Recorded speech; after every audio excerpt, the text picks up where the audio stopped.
Where once there was only water, roads have re-emerged. Where the volunteer armies worked, now cleaner streets, but far fewer people. In the town hit by an inland tsunami, the first survivors have returned home. After the state's unprecedented floods, Queenslanders are slowly rebuilding their lives. A month on then, and superficially, this part of Brisbane looks like it's back to normal. But behind the scenes, the clean-up operation still underway. There was a thriving patisserie here. Today, more tiling of walls than icing of cakes. The flood cost this business $200,000, and its insurers don't look likely to pay.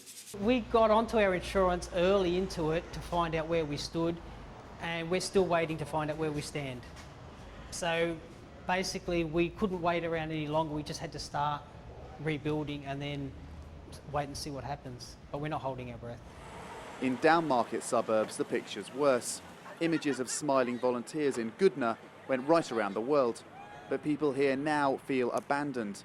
The help they really need, financial, a distant prospect. $2,000 of government aid only goes so far when it costs $12,000 just to demolish what's left of your home. Insurance companies, again, the villains. They're waiting on some report, about this and that and the other thing. That's what insurance companies are like, and they'll fight you tooth and nail. They want the money, but they'll fight you tooth and nail when it comes to a claim. Others too coping without their insurers' help, even if that means camping in what's left of their homes.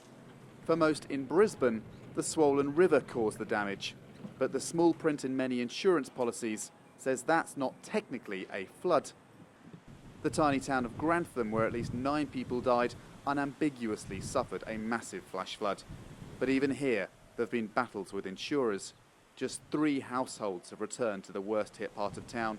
One resident relieved that the place got as much media attention as it did.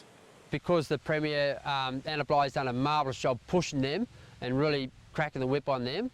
As we had Anna Bly here personally come in and see our problem with the insurance companies and phone us back personally the next day.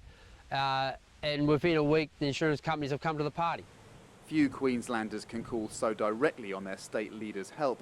For most, the rebuilding effort is a long, slow slog with minimal financial support. Andrew Thomas, Al Jazeera, Brisbane.